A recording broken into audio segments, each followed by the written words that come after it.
I was alone, a recreation ranger in a small district in southern Idaho. The nearest town from the guard station where I lived was about an hour and a half away by car. After moving into the guard station, I had already had my fair share of problems, and I was only a couple of months into living there. The solar power was not working, and I hadn't slept well for a while due to various factors, which included bats in the cabin and some sort of animal walking on the deck at night. The woods there always had an eerie feeling to them, and I was new to the area, so it was uncomfortable for me. After 2 months into the seasonal job, I started to hear something walking and scratching on the deck at night, and perhaps even on the door. Now, this district was known for its badgers and beavers, so I didn't think much about it. When leaving the cabin at night, I always had an eerie feeling like I was being watched. One night, I was returning from my grocery run and had a bad feeling. At the time, I did not have my shotgun in the vehicle. After stepping out of the vehicle, I looked to the right of the cabin, about 50 feet from my front door. All I could see were 2 eyes, about 4 feet off the ground. To say I was freaked out was an understatement. I started yelling loudly to try to scare the eyes off, but the eyes only crouched down and inched closer. At this point, I could tell it was a large animal of some kind, definitely not a coyote. I tossed a piece of firewood in the general area, and the creature leapt back a bit, but did not make a sound. I tossed 4 or 5 more pieces, and the creature still inched forward. At this point, I fumbled with the keys to unlock the door. I managed to get inside and grabbed my shotgun. Technically, you're not supposed to have guns in government housing, but living out in the woods in the middle of nowhere meant I didn't follow that rule. I went back outside with my shotgun, and the creature was a bit closer. I still could not get a good look at it with my old, crappy headlamp. I loaded the shotgun and continued to throw pieces of wood with one hand. Finally, the creature walked back into the brush. That night, I slept with my shotgun just in case. In the morning, a trail crew came up, and we found mountain lion tracks all over the porch, the rocking bench, and the compound leading back to the creek. After that event, I always heard the rocking chair move, and someone, or something, walking on the porch, but never found any tracks after that point. Considering that it was always muddy in that area, it was weird not to find any tracks. I've been stalked by mountain lions before, and never had that eerie feeling like I did in those woods.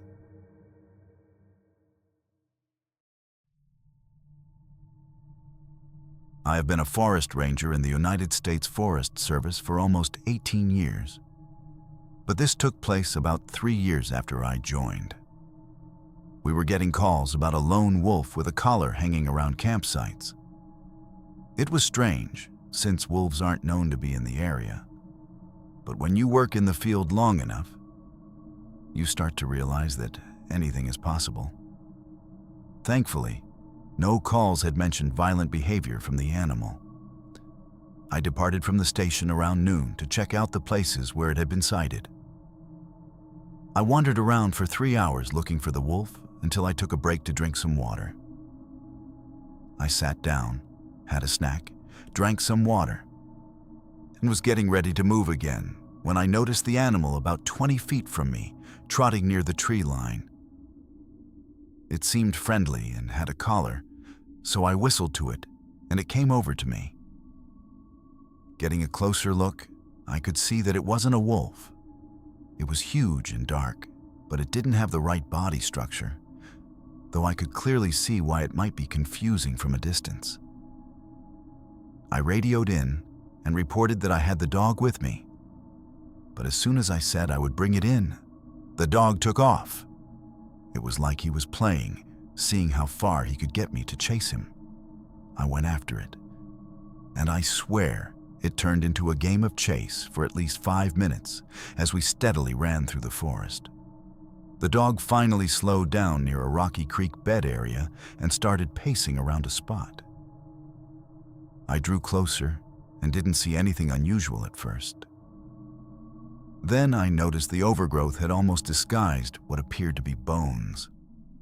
I called it in immediately, and another team was sent to recover the remains. When I went to retrieve the dog, he was just gone. But the dog wasn't a priority anymore at that point. He was friendly enough, and I figured we would catch up with him later. The bones were identified as belonging to a teenage male who had died by a self-inflicted gunshot wound to the head. He had been reported missing in the area long before I became a ranger, and there had been very little hope of ever finding him. I spoke to the mother on the phone, who had called to thank me personally. She asked how I had found her son. I mentioned the black dog, then worried that I had said something wrong when there was a pause on her side of the line. After I described a couple of details about the dog, she quietly explained that her son, who had struggled to make connections with people, had fallen into a deep depression after the death of his best friend, the very dog that had led me to him. I think I spent the rest of the day stunned. I continued to be in disbelief in a way, but I know what happened.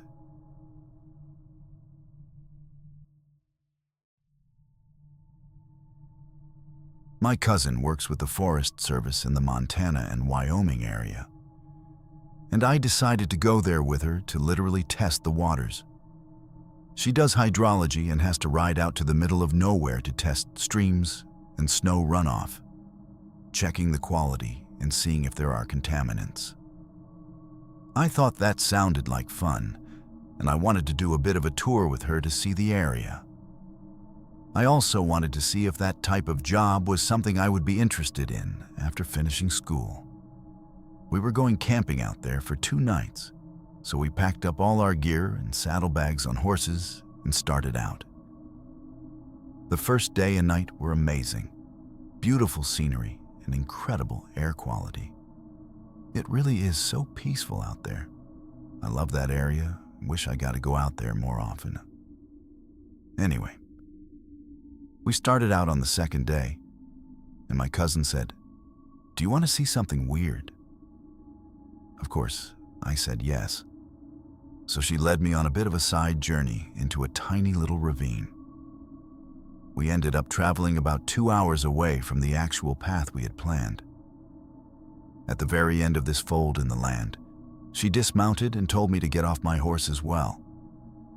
We tied them up in a gorgeous little clearing, and she told me to follow a tiny wildlife path and bring our small, rechargeable radio. It was one of those radios that you can plug in or wind up, and it also acts as a lantern if you really need it to, though that drains the batteries quickly. I went down the trail with my cousin following behind me, and out there in the middle of nowhere was a huge coil of wire sticking out of the ground. The wire itself was not unusually large like some buried transmission line, but more like small wiring for a house. It trailed off into the brush and trees, so naturally I decided to follow it out of curiosity. My cousin trailed behind me as I followed the wire. After coming straight up from the ground, the wire was strung across the limbs of trees and then back to the ground. It snaked around rocks and finally dead-ended at an outlet. That outlet was mounted on the side of a desk. It looked like a school teacher's desk from when I was growing up, else with a metal base and a wooden plastic top. The desk looked like it had been in place for a few years at least. It wasn't incredibly rusty, but it was weathered. I opened the drawers of the desk, but they were all empty. No chair, no building, nothing. Just this outlet and this desk. I was staring, confused, at the desk in the middle of a forest when my cousin took the radio, pulled out the cord, and plugged it into the outlet. The radio lit up and started blaring static. The wire was being fed from somewhere for the outlet to actually work. The place where we were had no road access, no buildings for many miles, and no other people around. Yet there was a live outlet. Super weird stuff. No spooky jump scares or anything like that, just one lone power desk in the middle of the woods.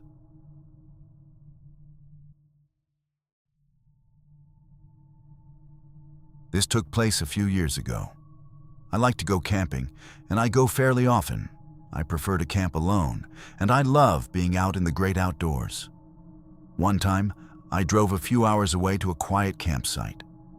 They had some places for people to park RVs and other vehicles, and they also had spots farther out by the woods where you could set up tents. The area gets visitors during the summer, but it's generally still pretty quiet. I arrived with my tent and some supplies, and I was happy to see that there was nobody else there. So I walked out and picked a campsite that was a bit farther away, surrounded mostly by woods. To give some context, there was a road through the park, and off that road was the main campground, which was empty. From there, a path led to a couple of smaller campsites meant for tents. I set up in that back area, and behind me was a large stretch of woods. There were walking trails in the area as well. I had been there a few times before, so I knew the place pretty well. I set up my tent and supplies and settled in for the night. I had a campfire going, and it was a relaxing evening. However, the relaxation came to an end after dark when I heard something behind me in the woods. Right away, it didn't sound like an animal. It sounded like a person. But this was off the trail and deep in the woods, and I hadn't seen anybody else the whole time I'd been there. So it was really strange. I sat up and listened closely, trying to figure out who it could be. The footsteps got closer, but I still couldn't tell exactly where they were because they stayed out of my sight. I kept watching the area, but saw nothing. The footsteps seemed to get within about 20 feet of the tree line, but that was still out of view since the woods were very thick. It was also pretty dark that night, and the light from my fire didn't help me see much in that direction. For a moment, I expected whoever it was to step out of the woods, but instead the footsteps moved away in another direction. Soon after, they reached another spot near the tree line, but from a different angle. I still couldn't see them, and then everything went quiet for a moment. When I heard them moving again, I called out, "Is anybody there?" There was no response. I knew they had to have heard me, which made me suspicious. I stood up and started walking closer, calling out again and asking who was out there. That's when I heard them quickly moving away. I didn't bother going into the woods, but I looked as carefully as I could to see if I could spot anything. I couldn't see a thing. Eventually, I went back to my fire, and the noises stopped completely. Whoever had been out there was gone. A short while later, I walked through the campsite to the front and then back again, just to double-check whether anyone else might have arrived without me noticing. But no, I was still the only person camping there that night. That made it even stranger that I had heard someone moving around in the woods, especially since they never responded to me. I returned to my campsite and tried to forget about it over the next couple of hours. Everything stayed quiet until I heard the sound of a car driving slowly down the campsite road. I couldn't see the road from where I was, but I heard the vehicle come to a stop. Then a car door opened and closed. A moment later, I heard footsteps approaching my campsite. Soon, I looked over and saw a man walking toward me. He was wearing a green shirt that said Ranger on it. I said hi, realizing he was the park ranger. He greeted me and asked how I was doing. I told him I was good, and he said he was just making his rounds. I mentioned the noises I had heard in the woods, and he said that was odd. He looked around my campsite for a bit, and then stepped a few feet into the woods to take a quick look. He didn't go very far. After that, he asked me a few questions about my camping trip. We chatted for a short time before he said he would let me get back to relaxing. Then he walked away. A little while later, I heard his vehicle drive off. Knowing that a ranger had been patrolling the area made me feel a bit safer. I spent some more time by the fire before finally calling it a night. I put the fire out and settled into my sleeping bag inside my tent. It was a pretty small tent, but I didn't need much space. I lay there trying to fall asleep. Normally, I fall asleep pretty easily when camping. Like I said, I've been camping many times before, so I'm used to sleeping in tents and sleeping bags. But that night, I had trouble falling asleep. Then I heard that sound from the woods again. Someone was out there. I could hear footsteps moving through the trees. They were still somewhat far away, but slowly getting closer. It was so quiet that I could hear them clearly. At that point, I just thought to myself, no, I'm not dealing with this.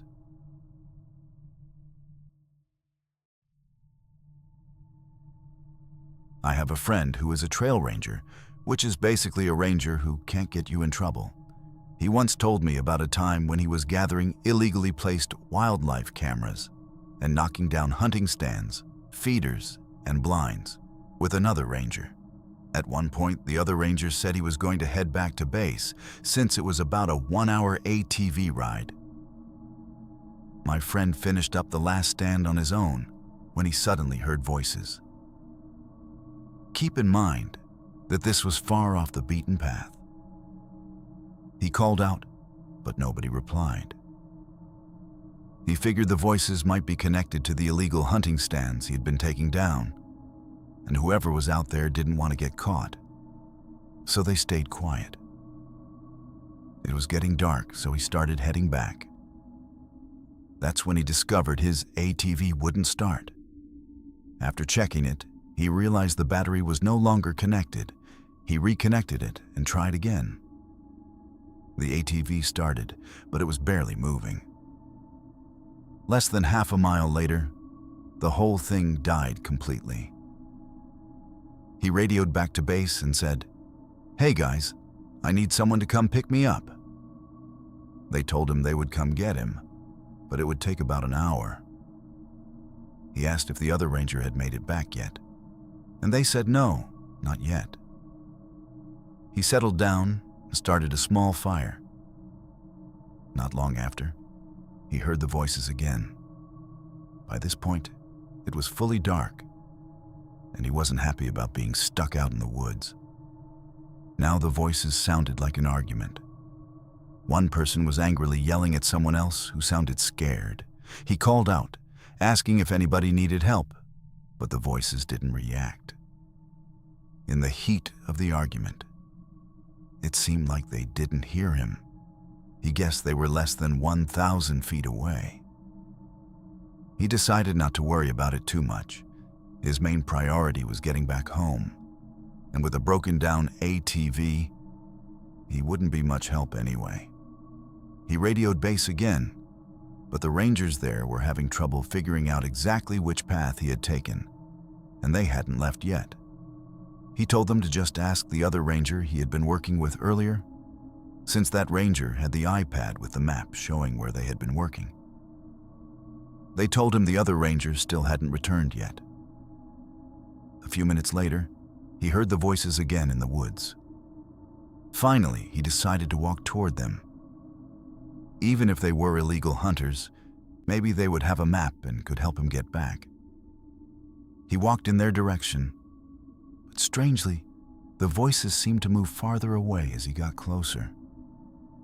After about 20 minutes of trying to follow them, he gave up and went back to where he had started his fire. After relighting it, he got a radio call from his co-workers. They had found the other ranger, who never made it back. He had been discovered passed out in the woods. However, they now had a general idea of where my friend might be because they had the iPad map. Right after that conversation, his radio died. A little while later, the voices came back again. Bored out of his mind while waiting to be picked up, he decided to listen more carefully to what they were arguing about. He could make out phrases like, "Well, it wasn't yours to take," and "you knew better," and similar things. His guess was that two hunters were arguing over a kill. Then he heard one of them shout something unintelligible. A moment later, there was silence. The next thing he heard was a loud bang, a gunshot. He immediately doused his fire and hid. After that, there was nothing but silence and the sound of his own breathing for the next half hour, until he finally saw ATV lights approaching. He told the ranger who picked him up everything that had happened, and they radioed back to base. Rangers searched the area for 3 hours, but found nothing. The next day, they returned with police and search dogs.